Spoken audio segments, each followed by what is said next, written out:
नमस्ते मेरे स्टूडेंट्स। मैं वापस आई हूँ रस टॉपिक लेके जो बीए तृतीय वर्ष में लगा हुआ है। अब तक हमने जो पढ़ा था वो रस टॉपिक के बारे में ये पढ़ा था कि रस की परिभाषा क्या होती है, रस के जो सहायक तत्व है, जो अवयव है, जिसके माध्यम से हम पूरे रस को पहचानते हैं। तो वो तत्व कौन कौन से हैं? वो 4 तत्व स्थायी भाव, विभाव, अनुभाव और संचारी भाव।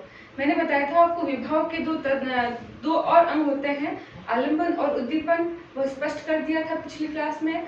और उसके बाद में अनुभाव के बारे में मैंने बताया था कि 4 प्रकार के अनुभव होते हैं। कौन कौन से होते हैं? कायिक अनुभव, वाचिक अनुभव, आहार्य अनुभव और सात्विक अनुभव। इनके बारे में हम चर्चा कर चुके थे। उसके बाद मैंने बताया था संचारी भाव। संचारी भाव कितने प्रकार के होते हैं? 33 प्रकार के। अब हम देखेंगे कि जो 9 रस है, उस 9 रसों में जो स्थायी, मैंने पिछली क्लास थी उसमें स्थायी जो भाव था, उस स्थायी भाव को एक बार के लिए छोड़ दिया था। तो उस स्थायी भाव की हम विस्तृत चर्चा करने के लिए यहाँ आए हैं। और उसके बाद में हम देखेंगे कि जो 9 प्रकार के रस होते हैं वो कौन कौन से होते हैं। उसके किसी पद के अंदर, किसी कविता के पद के अंदर हम कैसे पहचानते हैं कि इसके अंदर कौन सा रस है, और उस रस की पुष्टि जो इन 4 तत्वों के आधार पर होती है वो पुष्टि करना हम सीखेंगे। अब हम देखेंगे कि स्थायी भाव जो है वो क्या है।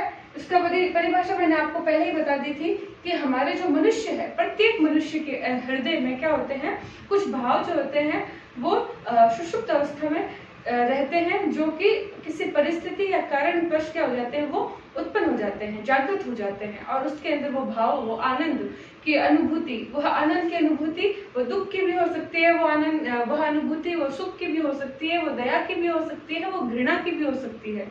तो ये सब जो है ये क्या कहलाते हैं? स्थायी भाव कहलाते हैं, जो मनुष्य के अंदर स्थायी रूप से विद्यमान रहते हैं। तो हम इन्हीं स्थायी भावों के माध्यम से देखेंगे कि इसके अंदर कौन सा रस होता है। जैसे मैंने इस साइड लिखा है ये रति, उत्साह, ये इत्यादि क्या भाव है? ये स्थायी भाव है जो मनुष्य में स्थायी रूप से विद्यमान रहते हैं, लेकिन कारण और परिस्थिति के कारण क्या हो जाते हैं, वो उत्पन्न हो जाते हैं। तो हम देखते हैं कि स्थायी भाव कौन कौन से होते हैं? रति, उत्साह, क्रोध, भय, शोक को हम दुख भी कहते हैं, जुगुप्सा मतलब घृणा होना किसी से, या फिर ग्लानि, दुख होना। तो ये सब क्या है कि मनुष्य के अंदर स्थायी रूप में रहते हैं। हास यानी कि हंसना, आश्चर्य या विस्मय यानी कि कभी सरप्राइज हो जाना, आश्चर्यचकित होना, और शम, निर्वेद, वैराग्य की भावना, जहाँ पे अपन अध्यात्म को अपनाते हैं, शांति चाहते हैं, तो वैसा भाव जो होता है वो निर्वेद का भाव कहलाता है। और ये तो हो गए मुख्य रूप से। कहा जाता है हिंदी साहित्य के अंदर जो भरत मुनि, जिन्होंने, मैंने आपको पहली क्लास में बताया था कि रस का सूत्र सर्वप्रथम जो देते हैं, रस की अवधारणा देने वाले आचार्य कौन थे? भरत मुनि थे। भरत मुनि का सूत्र था जिसमें यह स्पष्ट होता है कि विभाव, अनुभाव, व्यभिचारी भाव और स्थायी भाव, इन चारों के संयोग से क्या बनता है? रस की उत्पत्ति या रस की निष्पत्ति होती है। तो उन्होंने एक सूत्र दिया था, विभाव, अनुभाव, व्यभिचारी, संयोग दृश्य, निष्पत्ति। तो उसके स्पष्टीकरण में पूरा यह जो रस जो टॉपिक है वह हमारे सिलेबस में लगा हुआ है। अब जब भरत मुनि ने जब रस का सूत्र ये दिया, रस की अवधारणा जब दी, तो उसके संदर्भ में वे जो है कहते हैं कि जो कविता होती है, जो काव्य होता है, उस काव्य को जब अपन पढ़ते हैं तो उसके कारण मनुष्य के अंदर कितने प्रकार के रस उत्पन्न होते हैं? 9 प्रकार के रस माने गए हैं। तो भरत मुनि में काव्य में कितने माने हैं? 9 रस माने हैं। और ऐसे देखा जाए तो जो नाटक है, जिसको पढ़ने पर या देखने पर जो रस उत्पन्न होते हैं वो कितने माने जाते हैं? भरत मुनि ने नाटक में तो 8 तत्वों में 8 रस माने हैं, और कविता में कितने माने हैं? 9 रस माने हैं। ऐसे ही हम देखते हैं कि संपूर्ण हम हिंदी साहित्य के जब अध्ययन करते हैं तो आगे जाके कुछ आचार्य थे, संस्कृत आचार्य, विश्वनाथ इत्यादि, उन्होंने क्या है कि 2 और रसों की पुष्टि की। कौन कौन से रस थे? वात्सल्य रस और भक्ति रस। तो भक्ति और वात्सल्य रस को भी स्वीकृति मिल चुकी है हिंदी साहित्य के अंदर। लेकिन मुख्य रूप से भरत मुनि जो है वो कविता में या फिर कहेंगे काव्य में कितने रस मानते हैं? 9 रस मानते हैं। अब उन 9 रसों के स्थायी भाव हमने देख लिए। अब किस स्थायी भाव का कौन सा रस है वो हम देखेंगे। जैसे रति, रति जो स्थायी भाव है, उस स्थायी भाव का रस कौन सा होता है? श्रृंगार रस। रति को हम क्या बोलते हैं? मनुष्य के अंदर जब प्रेम की भावना उत्पन्न होती है तो वह प्रेम की भावना क्या है? रति भाव है। और रति भाव के अंदर कौन सा रस हो गया? श्रृंगार रस हो गया। और श्रृंगार रस जो होता है वो मुख्य रूप से 2 प्रकार का होता है, संयोग श्रृंगार और वियोग श्रृंगार। संयोग श्रृंगार का मतलब है जब व्यक्ति प्रेम में जिससे प्रेम करता है उसके साथ हो और आनंद की अनुभूति करे, तो वह होता है संयोग श्रृंगार रस। और वहीं जब जिससे हम प्रेम करते हैं वह हमसे दूर हो और उसके कारण हमें जो दुख और जो परेशानी झेलनी पड़ती है, तो उसके कारण उत्पन्न जो भावनाएं होती है वो क्या होता है? वियोग श्रृंगार रस। इनको ये जो श्रृंगार रस है, इन रसों में सबसे ज्यादा प्रतिष्ठित रस माना जाता है, इसलिए इसको रसों का क्या बोला जाता है? राजा बोला जाता है। फिर क्या है? उत्साह रस। उत्साह मतलब आप शब्द से ही समझ गए होंगे, उत्साह मतलब जोश आना। तो उस समय जब व्यक्ति के अंदर उत्साह की भावना उत्पन्न होती है तो वो उस समय कौन सा रस होता है? वीर रस। वीर रस जो है वो वीरता हमें कब देखने को मिलती है? जब हम देखते हैं कि हमारे अंदर जैसे वीर रस जो है वो 4 प्रकार से मान सकते हैं। वीर जो है जैसे दान वीर, जो दान करता है, धर्म वीर, और क्या? दया वीर, और क्या होता है? युद्ध वीर। तो इन सब में अपना जो उत्साह दिखाते हैं तो वह उत्साह किसमें, कौन से रस में आता है? वीर रस के अंदर आता है। अब हम देखते हैं क्रोध। जब मनुष्य के अंदर क्रोध आता है, क्रोध की भावना उत्पन्न होती है, तो उस क्रोध की भावना को, जो स्थायी भाव हमारे अंदर व्याप्त था लेकिन किसी स्थिति के कारण हमें क्रोध उत्पन्न हुआ, तो वह क्रोध जो उत्पन्न हुआ है उसे कौन सा रस कहते हैं? रौद्र रस कहते हैं। फिर हम देखते हैं भय। भय जो है, हमें जब कभी डर लगता है किसी से, तो उस डर होने की स्थिति में जो हमारे अंदर जो स्थिति, जो भाव उमड़ित होंगे, जो भाव उत्पन्न होंगे, वो कौन सा रस कहलाएगा? भयानक रस कहलाएगा। फिर हम देखते हैं जब हम किसी को दुख को देखकर खुद दुखी हो जाते हैं, दूसरे को देखकर हमारे खुद के आंसू, आंखों में भी आंसू आ जाता है, उसको उदास देखकर हम भी उदास हो जाते हैं, तो ये जो भाव है वो मनुष्य के अंदर जो विद्यमान रहता है उसे कहते हैं शोक या फिर दुख। तो यह जो शोक या दुख जो भाव है, ये जब उत्पन्न होता है तो कौन सा रस उत्पन्न होता है? करुण रस। फिर हम देखते हैं जुगुप्सा, घृणा या ग्लानि। मैं कहूंगी कि जैसे मैं आज रास्ते से जा रही थी और मुझे किसी के जानवर के मरे हुए जानवर के जो सड़ांग थी, जो बदबू थी, वो मेरे जब नाक में आई तो मुझे ऐसे घृणा सी हुई और मैंने नाके और भौं जो थे वो सिकोड़ लिए। तो यह जो स्थिति होती है वो क्या होती है? घृणा की स्थिति होती है। तो ऐसी जो जब भाव हमारे मन में उत्पन्न होते हैं तो वहां पे कौन सा रस होता है? विभत्स रस उत्पन्न होता है। फिर हम देखते हैं जो पिछली क्लास में हमने बहुत अच्छे से एक उदाहरण देखा था, तो उसके अंदर हम देखते हैं कि जब हमें किसी विचित्र सी चीज को, किसी व्यक्ति को या किसी परिस्थिति को या किसी बात को सुनकर अचानक से हंसी आ जाती है, तो उस समय कौन सा रस होता है? हास्य रस होता है। फिर हम देखते हैं आश्चर्य या विस्मय। जब हम कभी हमने अचानक से जो हम सोचते हैं अचानक से वो हो जाए तो हमें कभी कभी विश्वास नहीं होता है, हमें आश्चर्य होता है। अचानक से अपने किसी प्यारे मित्र की याद आती है और वह मित्र अगर हमें अचानक से दिख जाए और कहे कि हमने आपको सरप्राइज दिया, तो वह जो सामने वाले की जो स्थिति होगी वो क्या होगी? आश्चर्य होगा उसको। तो उस समय जो उसके अंदर रस उत्पन्न होगा वो कौन सा रस होगा? अद्भुत रस होगा। फिर हम देखते हैं शम, निर्वेद और वैराग्य। जब हमारे अंदर संसार के जो ये मोह, भौतिक जो वस्तुएं हैं, इन भौतिक वस्तुओं से मोह माया जब समाप्त हो जाती है, हमें सब समान लगने लगता है, हमें सब ऐसे लगने लगता है कि जो कुछ है वो हमारे अंदर ही है, हम फालतू इधर उधर भटकते हैं और मन की शांति को ही अपना परम सुख मानते हैं। तो उस समय जो मनुष्य के अंदर भाव उत्पन्न होता है तो वो कौन सा रस होता है? शांत रस। इस प्रकार से हम देखते हैं भरत मुनि ने काव्य में जो कुल 9 रस माने हैं, वो 9 रस क्या है? शांत रस। ये जो 9 रस है, श्रृंगार रस, वीर रस, रौद्र रस, भयानक रस, करुण रस, विभत्स रस, हास्य रस और अद्भुत रस और शांत रस। अब इसके अलावा हिंदी साहित्य में कुछ संस्कृत के आचार्यों ने आगे जाके दो और रसों की पुष्टि की। वो रस कौन से थे? वात्सल्य रस और भक्ति रस। वात्सल्य का अर्थ क्या होता है? माँ की ममता। जैसे हम देखते हैं सूरदास और रसखान के मीरा के जो पद सुनते हैं तो उसके अंदर जो कृष्ण के बाल लीलाओं का वर्णन किया गया है, जिसमें यशोदा का उनके साथ चित्रण किया गया है, तो यशोदा का जो ममत्व भाव है वो क्या है? वत्सल्य। वत्सल जो वात्सल्य रस है उसकी पुष्टि करता है। तो इसीलिए हम कहते हैं कि सूरदास जो है वो वात्सल्य रस का कोना कोना छान है।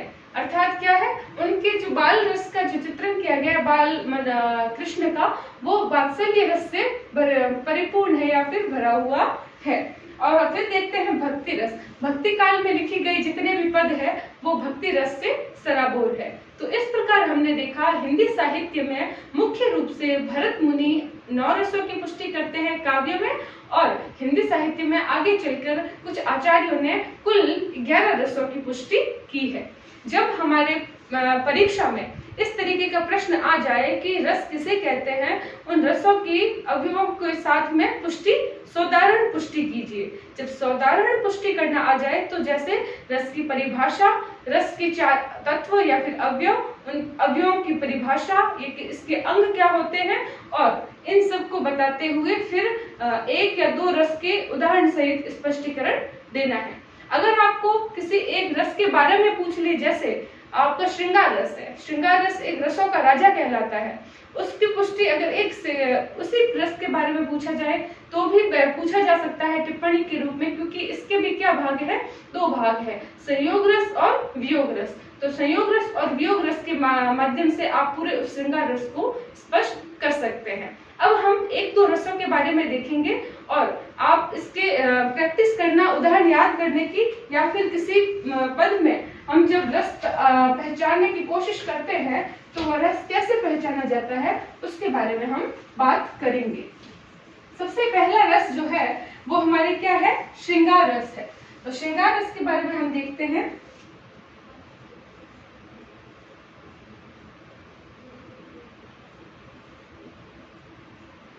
श्रृंगार रस, एक तो इसकी क्या विशेषता है? इसका स्थायी भाव।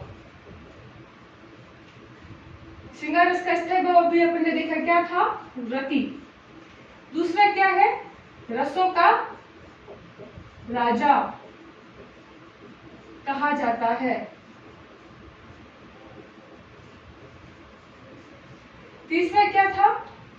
ये 2 प्रकार के होते हैं। कौन कौन से? संयोग श्रृंगार रस और वियोग श्रृंगार रस। और क्या विशेषता है श्रृंगार रस की? इसके अंदर और है नायक नायिका के परस्पर प्रेमपूर्ण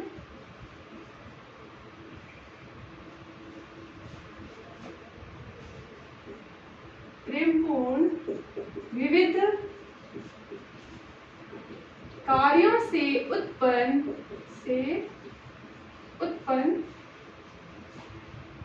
रति क्या कहलाता है?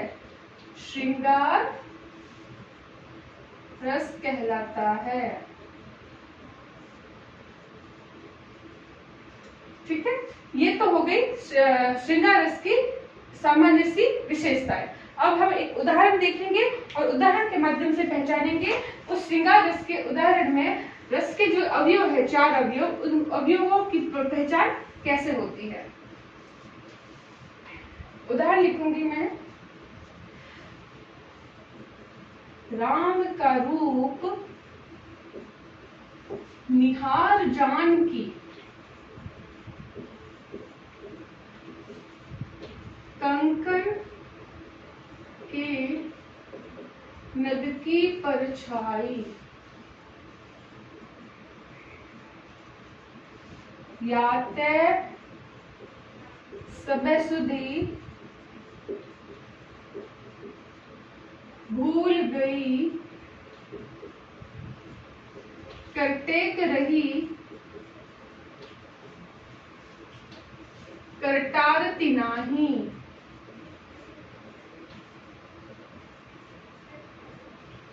अब इसके अंदर हम रस को कैसे पहचानेंगे? मैं एक या दो रसों का एग्जाम्पल दे देती हूँ। अगर आपको समझ नहीं आता है तो मुझे कमेंट बॉक्स में मैसेज कीजिएगा। और हम इसमें देखेंगे कि एक उदाहरण दिया हुआ है, उसको हम कैसे पहचाने कि इसके अंदर कौन सा रस है। पहले हम देखेंगे कि इसके अंदर जो स्थायी भाव है, स्थायी भाव वो कौन सा है? रति। इसमें रस कौन सा हो गया? श्रृंगार रस। इसके अंदर और क्या हो गया? ये रस किसके अंदर उत्पन्न हुआ है उसको क्या बोलते हैं? आश्रय। जिसके अंदर रस उत्पन्न होता है उसे बोलते हैं आश्रयदाता। तो राम का रूप निहारिणी देख कर जानकी, मतलब सीता ने जब श्री राम का रूप निहारा या देखा, कंकन के नग की परछाई, किसके माध्यम से देखा उन्होंने? अपने हाथ में जो कंगन पहना हुआ है उस कंगन के जो नग है, उस नग के अंदर जब श्री राम की परछाई देखी तो क्या हुआ? याते सब सुधी मतलब अपने सारे होश जो है वो भूल गई। करटेक रही करटारती नाई, और एक टक जो है उस नग की परछाई में श्री राम के रूप को निहारने लग जाती है। तो हम देखते हैं आश्रयदाता, किसके अंदर यह प्रेम जो है वो उस समय उत्पन्न हुआ? सीता के, क्योंकि सीता ने उनका रूप देखकर उनको देखती रह गई एक टक। तो इसके अंदर आश्रयदाता कौन हुआ? सॉरी, आश्रयदाता कौन हुआ? सीता। ठीक है। फिर मैंने अब जैसे रस के जो 4 तत्व है, जो अवयव है, उस 4 अवयवों के माध्यम से हम किसी उदाहरण में देखेंगे कि इसके अंदर कौन सा रस है। तो स्थायी भाव हो गया एक, पहला स्थायी भाव कौन सा हो गया? रति। ये एक अवयव हो गया। दूसरा अवयव क्या था? विभाव। मैंने आपको क्या बताया था कि विभाव का मतलब क्या होता है? जिसके कारण, ऐसी कौन सी परिस्थिति थी या ऐसी कौन सा व्यक्ति था जिसके कारण उसके अंदर यह भाव जो है उत्पन्न होता है। तो यह जो श्रृंगार का भाव, प्रेम का भाव या रति का भाव सीता के मन में जो उत्पन्न हुआ है, जो कि आश्रयदाता है सीता, जिसके मन में उत्पन्न हुआ है, वो उत्पन्न होने का कारण क्या है? श्री राम का रूप। तो क्या हो गया यहाँ पे? विभाव। विभाव के अंदर आप देखेंगे कि श्री राम का रूप तो है ही, लेकिन हमने चर्चा की थी कि विभाव कितने प्रकार के होते हैं? 2 प्रकार के होते हैं। एक तो होता है आलंबन विभाव और दूसरा होता है उद्दीपन विभाव। अब आलंबन विभाव और उद्दीपन विभाव के बारे में मैंने बताया था, जो मुख्य कारण है जिसके कारण ये रस जो है वो उत्पन्न हुआ है। तो यहाँ पे मुख्य सबसे बड़ा कारण क्या है?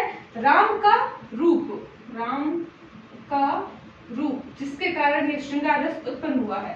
अब देखेंगे कि उद्दीपन, मैंने क्या बोला था कि उद्दीपन का कारण क्या है?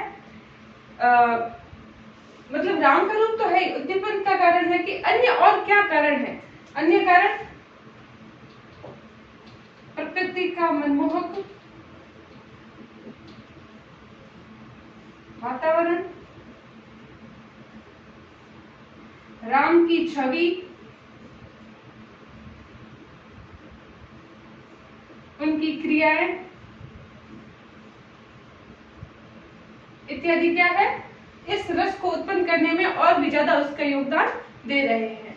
फिर हम क्या देखते हैं? एक और तत्व था, वो था अनुभव। अनुभव में क्या होगा? जैसे मैंने आपको बताया था कि जो ये अनुभव है, अनुभव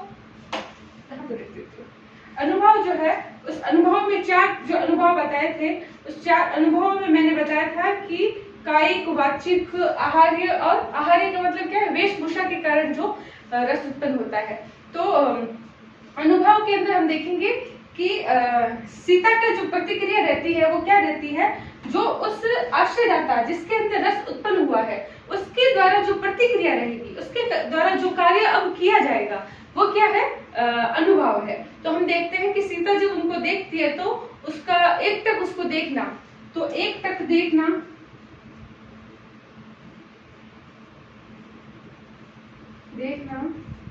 पलक में झपकाना,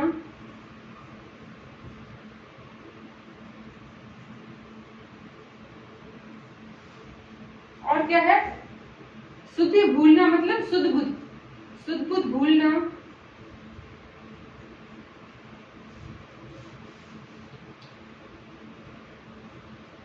ठीक है, ये इत्यादि क्या है, अनुभव है। अब लास्ट वाला जो तत्व है उसके माध्यम से देखेंगे संचारी भाव। मैंने क्या बोला था, संचारी भाव टोटल कितने प्रकार के होते हैं, 33 प्रकार के होते हैं।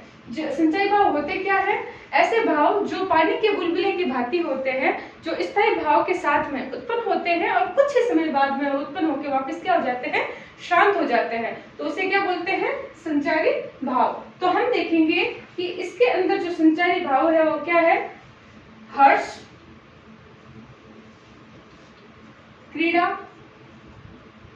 लज्जा। ये जो भाव है, ये भाव सीता के मन में उत्पन्न हुए और कुछ समय बाद में वह शांत हो जाते हैं। तो इस प्रकार हम एक उदाहरण के माध्यम से पहचाना कि स्थायी भाव कौन सा उत्पन्न हुआ है आश्रयदाता में, उसके कौन सा अनुभाव है, कौन सा विभाव है, यानी कि कौन से कारण है जिसके कारण वह रस उत्पन्न हुआ है। इस प्रकार से हम किसी एक उदाहरण के माध्यम से इन सब तत्वों को सहयोग से ये पता लगाते हैं कि श्रृंगार रस किसके कारण हम इसमें पहचानेंगे। तो जिसके अंदर स्थायी भाव रति होगा, प्रेम का भाव होगा, जिसमें रति का मतलब क्या है यहाँ पे, प्रेम। और क्या है, जो आलम्बन और उद्दीपन है, जो कारण है उस रस को उत्पन्न करने वाले, जो अनुभव जिसके जो प्रतिक्रिया अब रस उत्पन्न होने पे उस आश्रयदाता के द्वारा की जा रही, वो क्या आएगा, अनुभव आएगा। और उसके साथ में कुछ और छोटे छोटे जो भाव उत्पन्न हुए हैं वो भाव क्या होते हैं, संचारी भाव। तो इस पद के माध्यम से या इस उदाहरण के माध्यम से हमने ये देखा। अब हम अगला जो उदाहरण देखेंगे या अगला जो देखेंगे रस, वो कौन सा रस है,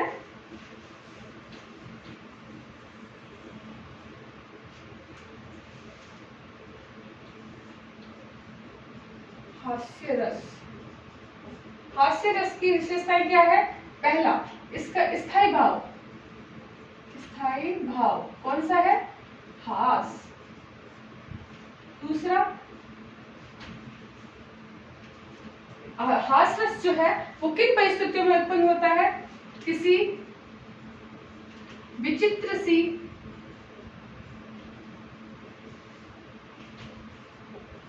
वेशभूषा को देखकर या व्यक्ति के विचित्र क्रियाकलाप को देखकर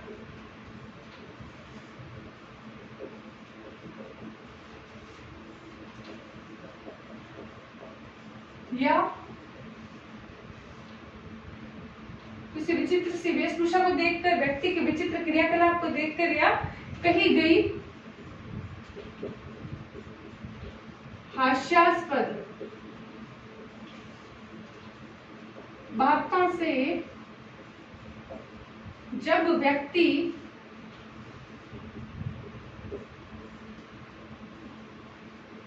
हंसने लगता है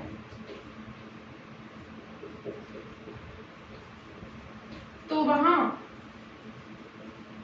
हास्य रस की पुष्टि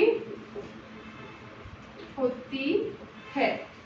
तो इस प्रकार देखा हमने हास्य रस के बारे में। अब हम देखेंगे कि इसके अंदर जो एक उदाहरण मैंने आपको बोला था, सिर घोट मोट पर चुटिया थी लहराती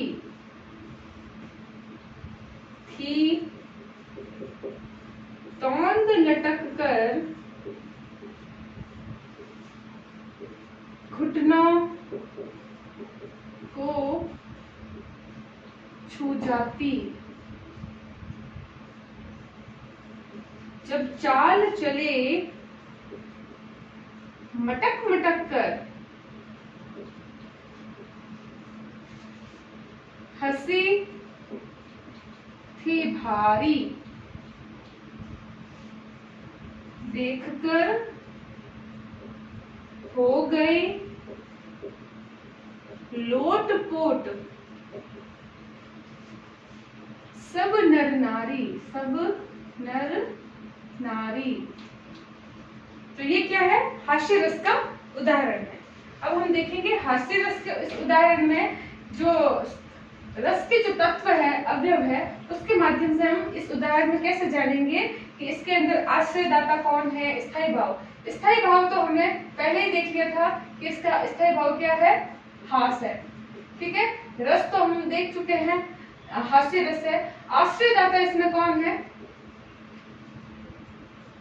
इसके अंदर ये जो इनको इस व्यक्ति को चलते हुए देखकर जिसके मन में यह उत्पन्न हो रहा है, वो आश्रयदाता कौन है, देखने वाली जो जनता है। कहा ना, लोटपोट हो गए नर नारी। नर नारी मतलब जो उस व्यक्ति को चलते हुए जो जनता बैठी है वो देख रही है, उनके अंदर भी उत्पन्न हुआ है। अब हम देखेंगे इसके अंदर विभाव। विभाव में मैंने बताया था, विभाव दो प्रकार के, आलम्बन विभाव और उद्दीपन विभाव। अब आलम्बन क्या है, वो पंडित, वह पंडित जिसका रूप विचित्र सा है, चित्र सा है। अब ये तो हो गया आलम्बन, जिसके कारण रस उत्पन्न हुआ है। और क्या कारण है अन्य जिसके कारण वो रस और अधिक बढ़ जाता है, तो वो कारण क्या है, उस व्यक्ति का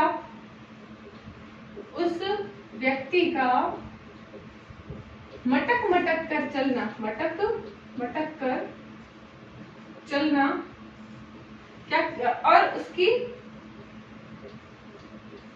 तोंद का हिलना, ये क्या हो गए, उद्दीपन विभाव हो गए, यानी कि उसके कारण हो गए। अब देखेंगे अनुभव। अनुभव मतलब जो आश्रयदाता है, इसके अंदर अब इस रस के उत्पन्न होने पे कौन सी प्रतिक्रिया होती है, या फिर उनके द्वारा अब क्या कार्य किया जाएगा। तो क्या किया जाएगा, जब व्यक्ति हंसता है तो हंसने पे जो उसके शब्द, जो उसके मतलब हाव भाव होते हैं, वो हाव भाव क्या होते हैं, ये कहा है, हाँ, देख कर हो गए लोट पोट सब नर नारी, तो हंसते हुए लोट पोट होना, लोट पोट होना क्या कहलाता है, अनुभव। अब संचारी भाव देखेंगे हम कि इसके अंदर संचारी भाव जो ऐसे भाव जो इस रस के साथ में उत्पन्न हुए हैं, तो वो संचारी भाव जो होंगे वो क्या होंगे, हर्ष, चपलता,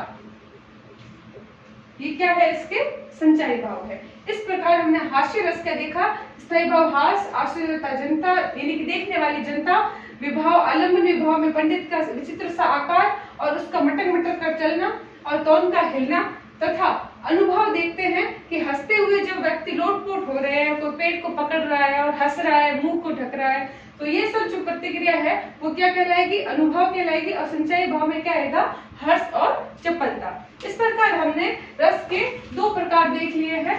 अब हम जो तीसरा और जो बाकी बचे हुए जो 9 रस जो है उसके बारे में विस्तृत चर्चा आगे की क्लास में करेंगे। धन्यवाद।